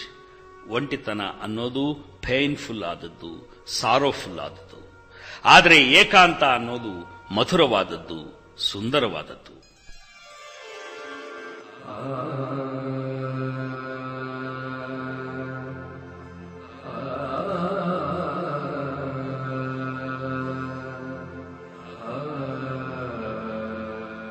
ಸ್ನೇಹಿತರೆ, 48 ವರ್ಷ ವಯಸ್ಸು ನಂಗೆ. ಅಂಥದ್ದೊಂದು ಲೋನ್ಲಿನೆಸ್ನಿಂದ ತಪ್ಪಿಸ್ಕೊಂಡು ಅದನ್ನ ದಿವ್ಯ ಏಕಾಂತವನ್ನಾಗಿ ಮಾಡಿಕೊಳ್ಳೋ ಪ್ರಯತ್ನವನ್ನ ಇವತ್ತಿಗೂ ಮಾಡ್ತಾನೇ ಇದ್ದೀನಿ. ನನ್ನಿಂದ ಸಾಧ್ಯವಾಗಿಲ್ಲ. ಆದರೆ ಒಂದು ಮಾತು ಮಾತ್ರ ನನಗೆ ಸ್ಪಷ್ಟವಾಗಿ ಅರ್ಥವಾಗಿದೆ. ಒಬ್ಬಂಟಿತನದಿಂದ ತಪ್ಪಿಸ್ಕೊಳ್ಳೋದಕ್ಕೆ ಕುಡಿತ ಹೆಲ್ಪ್ ಮಾಡೋದಿಲ್ಲ. ಕುಡಿತ ನಮ್ಮನ್ನ ಇನ್ನಷ್ಟು ಮತ್ತಷ್ಟು ದುಃಖಿತರನ್ನಾಗಿ ಮಾಡುತ್ತೆ. ಇರೋ ದುಃಖವನ್ನ ಹೋಗಲಾಡಿಸಿ ಇದ್ದಕ್ಕಿದ್ದ ಹಾಗೆ ಒಂದು ಸಂತೋಷವನ್ನ ಮನಸ್ಸಿನಲ್ಲಿ ಊಟೆ ಒಡೆಯೋ ಹಾಗೆ ಮಾಡಬಲ್ಲಂಥ ಯಾವುದೇ ಮಾತ್ರೆ, ಯಾವುದೇ ಇಂಜೆಕ್ಷನ್ನು, ಡ್ರಿಂಕು, ಡ್ರಗ್ಗು, ಮಂತ್ರ ಇನ್ನೂ ಸೃಷ್ಟಿ ಆಗಿಲ್ಲ, ಬಹುಶಃ ಆಗೋದೂ ಇಲ್ಲ. ಆದರೆ ನಿಮ್ಗೊಂದು ಮಾತು ಹೇಳ್ತೀನಿ, ಕುಡಿಯೋದಕ್ಕಿಂತ, ಡ್ರಗ್ ತಗೊಳ್ಳೋದಕ್ಕಿಂತ ಅಪಾಯಕಾರಿಯಾದ ಮತ್ತೊಂದು ಕೆಲಸವನ್ನ ನಮ್ಮ ಹುಡುಗರು, ಹುಡುಗಿಯರು ಈ ಲೋನ್ಲಿನೆಸ್ನ ಹಂತದಲ್ಲಿ ಮಾಡಿಬಿಡ್ತಾರೆ. ಒಬ್ಬಳು ಬಿಟ್ಟು ಹೋದ್ಲು ಅಥವಾ ಇದ್ದ ಬಾಯ್ ಫ್ರೆಂಡ್ ಕೈ ಕೊಟ್ಟ ಅನ್ನೋ ಬೇಸರದಲ್ಲಿ ಆ ಲೋನ್ಲಿನೆಸ್ನ ತಡೆಯೋಕ್ಕಾಗಲ್ಲ ಅಂತ ತಮಗೆ ತಾವೇ ಅಂದುಕೊಂಡು ಇಮ್ಮಿಡಿಯೇಟ್ ಆಗಿ ಇನ್ನೊಂದು ಅಫೇರ್ಗೆ, ಇನ್ನೊಂದು ಸಂಬಂಧಕ್ಕೆ ಕೈ ಚಾಚಿಬಿಡ್ತಾರೆ. ಇದಕ್ಕಿಂತ ಅಪಾಯಕಾರಿಯಾದ್ದು ಇನ್ನೊಂದಿಲ್ಲ. ಯಾಕೆ ಹೀಗೆ ಹೇಳ್ತೀನಿ ಅಂದ್ರೆ, ಮೊದಲನೇ ಅಫೇರ್ ಆರಂಭವಾದಾಗ ನಿಮಗೊಂದು ಆಯ್ಕೆ ಅಂತ ಇತ್ತು. You are choosy. ನಿಮಗ್ ಬೇಕಾದ ಹುಡುಗ, ಅವನ ಟೇಸ್ಟು, ಅವನ ಬುದ್ಧಿವಂತಿಕೆ, ಅವನ ಸಾಮಾಜಿಕ ಸ್ಥಿತಿಗತಿ, ಅವನ ಒಳ್ಳೆತನ ಎಲ್ಲವನ್ನ ನೋಡಿ 1000 ಸಲ ಯೋಚನೆ ಮಾಡಿ ಈ ಸಂಬಂಧ ಚಿರಕಾಲ ಉಳಿಯುತ್ತಾ ಅಂತ ಅಳೆದು ತೂಗಿ ಆ ಪ್ರಪೋಸಲ್ನ ಒಪ್ಕೊಂಡಿರ್ತೀರಿ. ಆದರೆ ಮೊದಲನೇ ಬಾಂಧವ್ಯ ಬಿಟ್ಟು ಹೋದಾಗ ನಿಮಗಾಗೋ ಆಘಾತದಲ್ಲಿ, ಅದರಿಂದ ಉಂಟಾಗೋ ಕನ್ಫ್ಯೂಷನ್ನಲ್ಲಿ ನಿಮಗೆ ಗೊತ್ತಿಲ್ಲದೆ ನೀವೊಂದು ಅವಸರಕ್ಕೆ ಬಿದ್ದುಬಿಡ್ತೀರಿ. ಮುಳುಗೋನಿಗೆ ಹುಲ್ಕಡ್ಡಿನೇ ಆಸರೆ ಅನ್ನೋ ಹಾಗಾಗ್ಬಿಟ್ಟಿರುತ್ತೆ ಮನಸ್ಥಿತಿ. ಅಂಥ ಮನಸ್ಥಿತಿಯಲ್ಲಿ ನೀವು ಮಾಡಿಕೊಳ್ಳೋ ಆಯ್ಕೆ ಆರೋಗ್ಯಕರವಾಗಿ, ಲಾಜಿಕಲ್ ಆಗಿ ಇರೋದಿಲ್ಲ. ವೃಥಾ ಅವಸರ ಪಡಬೇಡಿ. ಬಿಟ್ಟು ಹೋದವರ ಮೇಲಿನ ವೆಂಜನ್ಸ್ಗೋಸ್ಕರ ನಿಮ್ಮ ಮಟ್ಟಕ್ಕೆ, ಮನಸ್ಥಿತಿಗೆ, ಅಭಿರುಚಿಗೆ ಹೊಂದಿಕೊಳ್ಳದೆ ಇರುವಂಥವರನ್ನ ಆಯ್ಕೆ ಮಾಡಿಕೊಂಡು ಜೀವನ ಪರ್ಯಂತ ನರಳಬೇಡಿ.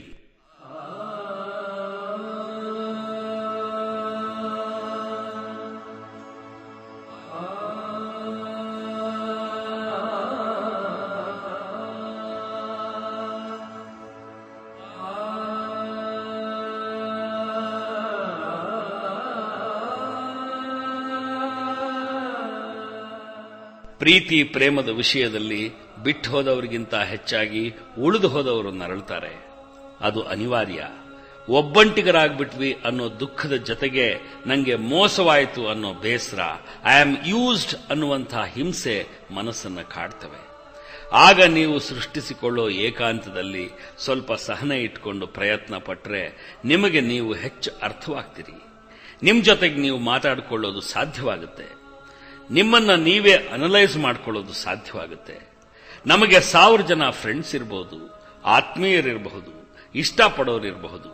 ಆದರೆ ನಮಗೆ ನಾವು ಅರ್ಥವಾದಷ್ಟು ಚೆನ್ನಾಗಿ ಮತ್ಯಾರಿಗೂ ಅರ್ಥವಾಗಲ್ಲ. ನಮ್ಮ ಬೆಸ್ಟ್ ಫ್ರೆಂಡ್ ನಾವೇ. ಅದನ್ನ ಬಹುಶಃ ಶತಮಾನಗಳ ಹಿಂದೆನೆ ಅರ್ಥ ಮಾಡಿಕೊಂಡವನು ಮಹಾಕವಿ ಮಿರ್ಜಾ ಗಾಲಿಬ್.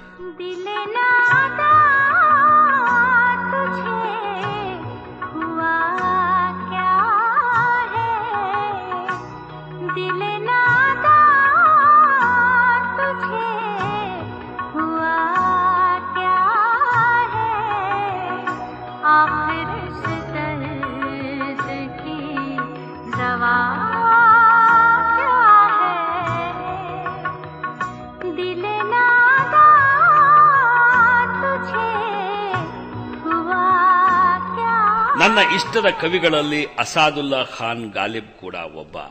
ನಿರಾಸೆ, ದುಃಖ, ವೈಫಲ್ಯ, ಬೇಸರ, ಸೋಲು, ಅವಮಾನ, ಅನಾಥ ಪ್ರಜ್ಞೆಗಳ ಮಧ್ಯೆನೇ ಬದುಕಿಬಿಟ್ಟ ಹತಭಾಗ್ಯ ಗಾಲಿಬ್.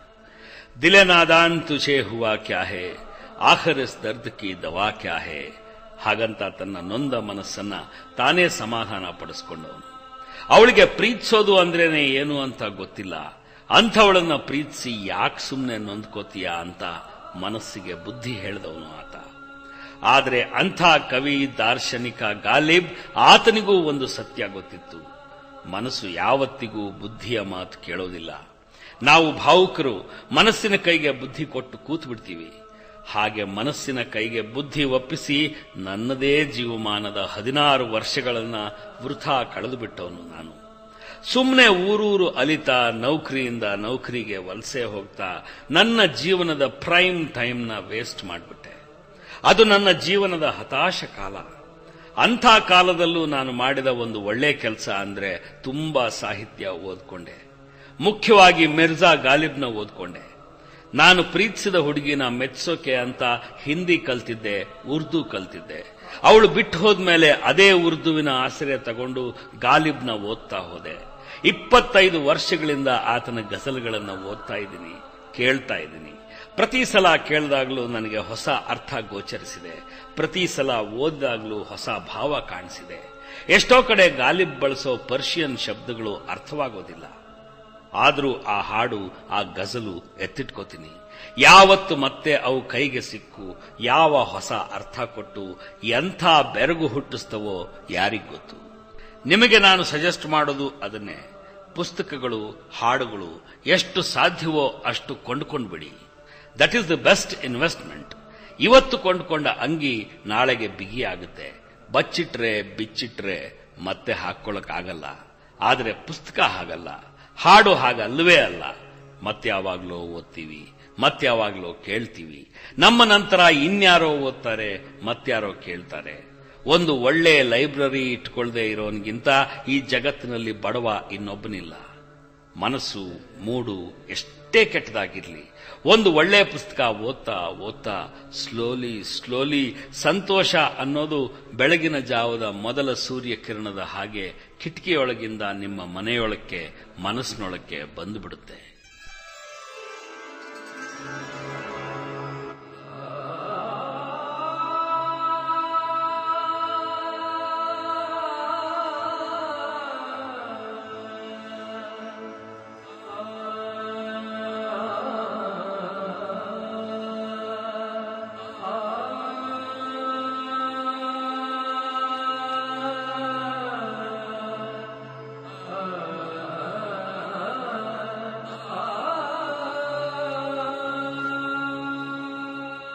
ಫ್ರೆಂಡ್ಸ್, ಈ ಬದುಕು ಹೀಗೆ ಇರಲ್ಲ. ಇದ್ದಕ್ಕಿದ್ದ ಹಾಗೆ ಒಂದು ವಸಂತ ಋತು ಎಲ್ಲಿಂದಲೋ ನಡ್ಕೊಂಡು ಬದುಕಿನೊಳಕ್ಕೆ ಬಂದುಬಿಡುತ್ತೆ. ಅಂದುಕೊಂಡ 10 ಟಾರ್ಗೆಟ್ಗಳ ಪೈಕಿ 4 ಟಾರ್ಗೆಟ್ ರೀಚ್ ಆಗ್ಬಿಡ್ತೀರಿ. ನಿಮ್ಮಲ್ಲಿ ನಿಮಗೆ ಒಂದು ಕಾನ್ಫಿಡೆನ್ಸ್ ಬಂದ್ಬಿಡುತ್ತೆ. ಒಂದೊಂದೇ ಮೆಟ್ಲು ಹತ್ತಾ ಹೋಗ್ತೀರಿ. ಹತ್ತಿದ ಸುಸ್ತು ಕಾಣೋದಿಲ್ಲ. ಗೆಲುವು ಕೊಡುವಂತಹ ಎನರ್ಜಿ ದೊಡ್ಡದು. ಅದು ಕೊಡೋ ಕಾನ್ಫಿಡೆನ್ಸ್ ಅಪಾರವಾದದ್ದು. ಸಂಬಳ ಬಂದು ಜೇಬ್ನಲ್ಲಿ ದುಡ್ಡು ತುಂಬಿರುವಾಗ ಹಸುವೇನೇ ಆಗಲ್ಲ.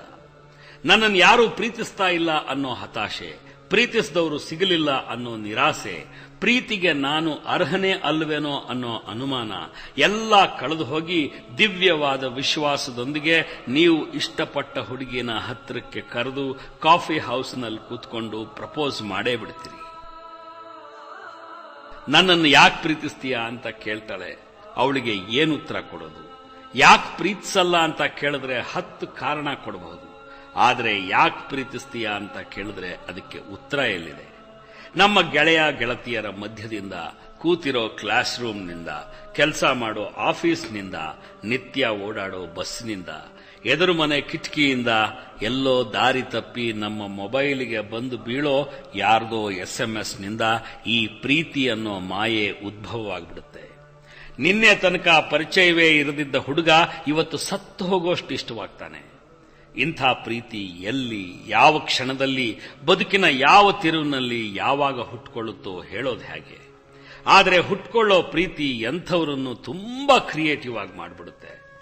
ಮಾತಿಗೊಂದು ಹೊಸ ಅರ್ಥ ಸಿಗುತ್ತೆ, ಬದುಕಿಗೆ ಪರ್ಪಸ್ ಸಿಗುತ್ತೆ. It's A strange, wonderful, cool feeling. ಆದರೆ ಸ್ನೇಹಿತರೆ, ಒಂದ್ಸಲ ಯೋಚನೆ ಮಾಡಿ, ಈ ಜಗತ್ತು ಸೃಷ್ಟಿಯಾಗಿ ಭೂಮಿಗೆ ಬಂದ ಮೊಟ್ಟ ಮೊದಲನೇ ಗಂಡು ಹೆಣ್ಣು ಕೂಡ ಪ್ರೀತಿಸಿದ್ರು. ಜಗತ್ತು ನಾಶವಾಗೋ ಕಡೆ ಕ್ಷಣದಲ್ಲಿ ತಾರುಣ್ಯಕ್ಕೆ ಕಾಲಿಡೋ ಗಂಡು ಹೆಣ್ಣು ಕೂಡ ಪ್ರೀತಿಸ್ತಾರೆ. ಪ್ರೀತಿಸಿದವರೆಲ್ಲ ಭೇಟಿಯಾಗ್ತಾರೆ, ಮಾತಾಡ್ತಾರೆ, ಜಗಳ ಆಡ್ತಾರೆ, ಕನಸು ಕಾಣ್ತಾರೆ, ಮದುವೆ ಆಗ್ತಾರೆ, ಅವರಿಗೆ ಮಕ್ಕಳಾಗ್ತಾರೆ. My question is, how are you different from them? ಈ ಬಗ್ಗೆ ಗಂಭೀರವಾಗಿ ಯೋಚಿಸಿ ನೋಡಿ. ನೀವು ಎಲ್ಲರ ಹಾಗಲ್ಲ. You are very different a person, very different from others. ನೀವು ತುಂಬಾ ಕ್ರಿಯೇಟಿವ್ ಆದವರು. You are intelligent, you are human, you are entirely distinct from the crowd. ಹಾಗಾದ್ರೆ ನಿಮ್ಮ ಪ್ರೀತಿ, ನಿಮ್ಮ ಪ್ರೇಮ ಕೂಡ ತುಂಬಾ ಡಿಫರೆಂಟ್ ಆಗಿರ್ಬೇಕಲ್ವಾ? ಸಾಮಾನ್ಯವಾಗಿ ನಾವು ಮಾತಾಡುವಾಗ ಐ ಫೆಲ್ ಫಾರ್ ಹರ್ ಅಂತೀವಿ, ಐ ಫೆಲ್ ಫಾರ್ ಹಿಮ್ ಅಂತೀವಿ, ವಿ ಫೆಲ್ ಇನ್ ಲವ್ ಅಂತೀವಿ. ಒಬ್ಬ ಆಚಾರ್ಯ ರಜನೀಶ್ ಮಾತ್ರ we must rise in love ಅಂತ ಇದ್ರು.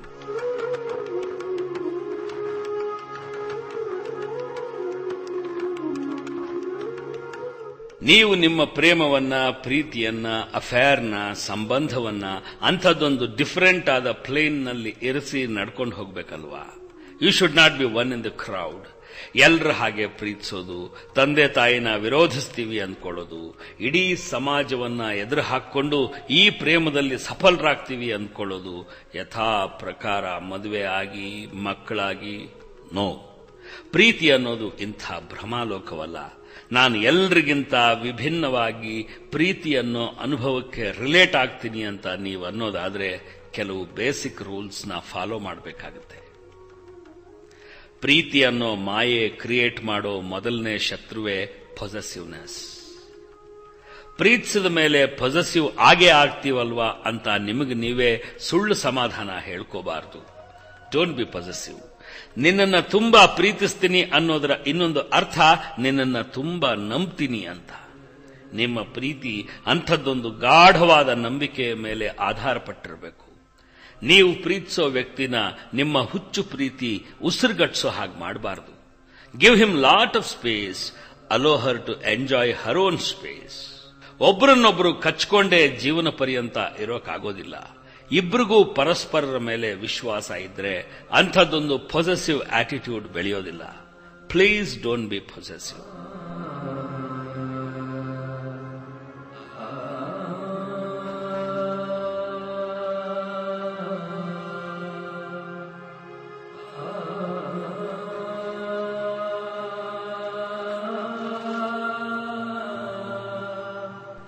ಗಂಡು ಹೆಣ್ಣಿನ ಮಧ್ಯೆ ಡಿಸೈರ್ ಅನ್ನೋದು ತುಂಬಾ ಸಹಜವಾಗಿ ಉದ್ಭವವಾಗುವಂಥದ್ದು.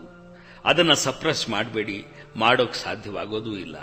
ಆದರೆ ಸ್ನೇಹಿತರೆ, ಗಂಡು ಹೆಣ್ಣಿನ ಮಧ್ಯದ ಮಿಲನ ಮಹೋತ್ಸವ ಅನ್ನೋದು ಎರಡು ವ್ಯಕ್ತಿತ್ವಗಳ ಮಿಲನದ ಸಂಭ್ರಮಾಚರಣೆ ಆಗಬೇಕು. It should be celebration of two personalities. ಅದು ಎರಡು ದೇಹಗಳ ಹಸಿವಿನ ವ್ಯವಹಾರ ಆಗಬಾರದು. ಮಿಲನ ಮಹೋತ್ಸವವನ್ನ ತಂತಾನೆ ಘಟಿಸೋದಕ್ಕೆ ಬಿಟ್ಬಿಡಿ. ಅದಕ್ಕೋಸ್ಕರ ಯಾಕಾರಬೇಡಿ, ಅವಸರ ಪಡಬೇಡಿ, ಮೋಸ ಮಾಡಬೇಡಿ.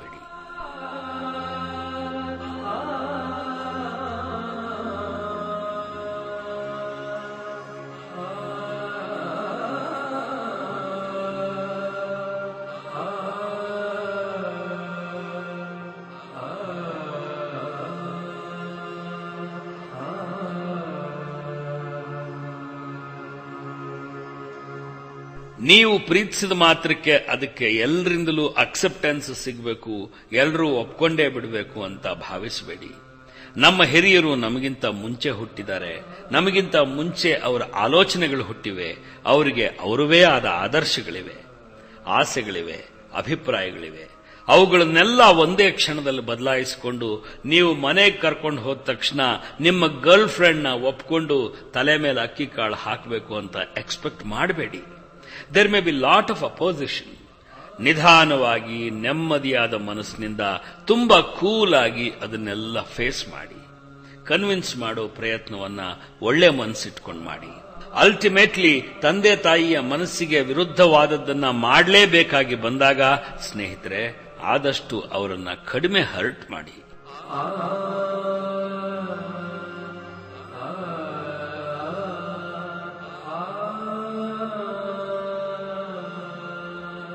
ಈ ಬದುಕೆ ಹಾಗೆ. 100 ವೇದನೆಗಳ ಮಧ್ಯೆ ಒಂದು ಸಂತೋಷ ಹುಟ್ಟುತ್ತೆ. ಪ್ರೀತಿ ಕೂಡ ಅಂಥದ್ದೊಂದು ವಿಭಿನ್ನವಾದ ಸಂತೋಷವೇ. ಆದರೆ ಆ ಸಂತೋಷವನ್ನು ಸ್ವೀಕರಿಸೋಕೆ, ಅನುಭವಿಸೋಕೆ, ಕಟ್ಟಿ ಬಾಳಿಸೋಕೆ, ಉಳಿಸಿ ಬೆಳೆಸೋಕೆ ನೀವು ಅರ್ಹರಾಗಿದ್ದೀರಾ ಅನ್ನೋದನ್ನ 1000 ಸಲ ಯೋಚಿಸಿ ಒಂದು ನಿರ್ಧಾರಕ್ಕೆ ಬನ್ನಿ. ಮದುವೆ ಅಂತ ಆಗೋದು ಕೇವಲ ದೇಹಕ್ಕಲ್ಲ, ನಿಮ್ಮ ಮನಸ್ಸು, ನಿಮ್ಮ ಮನಸ್ಥಿತಿ ಅದಕ್ಕೆ ಪೂರಕವಾಗಿದೆಯಾ ಅಂತ ಯೋಚಿಸಿ. Financially are you independent? ಬದುಕು ಸಾಗಿಸೋ ಯೋಗ್ಯತೆ ನಿಮಗಿದೆಯಾ? ಹೇಗೋ ಒಂದು ಮ್ಯಾನೇಜ್ ಮಾಡ್ತೀನಿ ಬಿಡು ಅಂದ್ಕೊಂಡು ಮದುವೆಯಂಥ ಮೇಜರ್ ನಿರ್ಣಯಕ್ಕೆ ಕೈ ಹಾಕಬೇಡಿ. ಹೇಗೋ ಒಂದು ಬದುಕಿದ್ರಾಯ್ತು ಅಂತ ಅಂದ್ಕೊಂಡ್ರೆ ಹೇಗೋ ಬದುಕ್ಬಿಡ್ತೀವಿ. ಹೀಗೆ ಬದುಕ್ತೀನಿ ಅಂದ್ಕೊಂಡಾಗ್ಲೇ ಚೆನ್ನಾಗಿ ಬದುಕೋಕ್ ಸಾಧ್ಯವಾಗೋದು.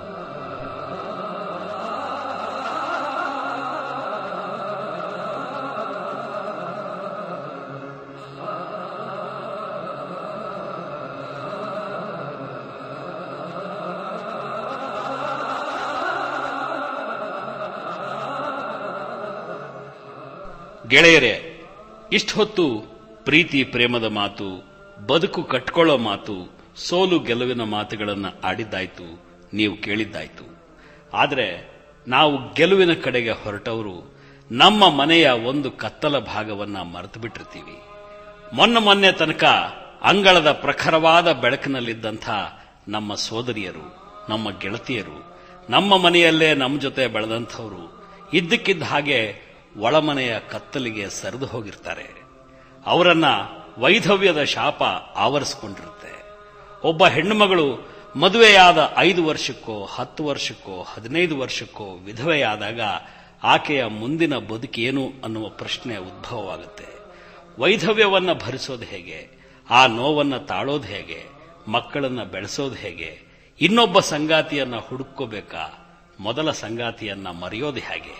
ಈ ಎಲ್ಲ ಪ್ರಶ್ನೆಗಳನ್ನಿಟ್ಕೊಂಡು ಇನ್ನೊಂದು ಚಿಕ್ಕ ಸಿಡಿ 1 ತಿಂಗಳೊಳಗಾಗಿ ಆ ಹೆಣ್ಣು ಮಕ್ಕಳಿಗೋಸ್ಕರವೇ ಅಂತ ಬಿಡುಗಡೆ ಮಾಡೋಕೆ ತೀರ್ಮಾನ ಮಾಡಿದ್ದೀನಿ.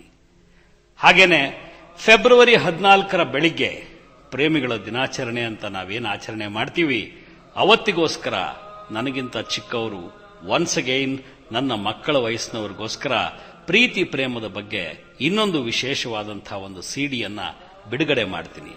ಒಂದೇ ದಿವಸದಲ್ಲಿ ಪ್ರೀತಿ ಪ್ರೇಮ, ಒಂದೇ ದಿವಸದಲ್ಲಿ ಅದರ ಇನ್ನೊಂದು ಮುಖವಾದಂಥ ದುಃಖ, ವಿರಹ, ಒಂಟಿತನ, ವೇದನೆಗಳ ಕುರಿತಾದಂಥ 2 ಸಿಡಿಗಳು ಬಿಡುಗಡೆ ಆಗ್ತವೆ. ಅವತ್ತಿನ ದಿವಸ ದಯವಿಟ್ಟು ಬೆಂಗಳೂರಿನ ಪದ್ಮನಾಭನಗರದಲ್ಲಿರುವಂಥ ನನ್ನ ಆಫೀಸ್ಗೆ, ಹಾಯ್ ಬೆಂಗಳೂರು ಕಚೇರಿಗೆ ದಯವಿಟ್ಟು ಬನ್ನಿ. 2 ಸಿಡಿ ನಿಮಗೋಸ್ಕರ ಕಾಯ್ತಾ ಇರ್ತವೆ.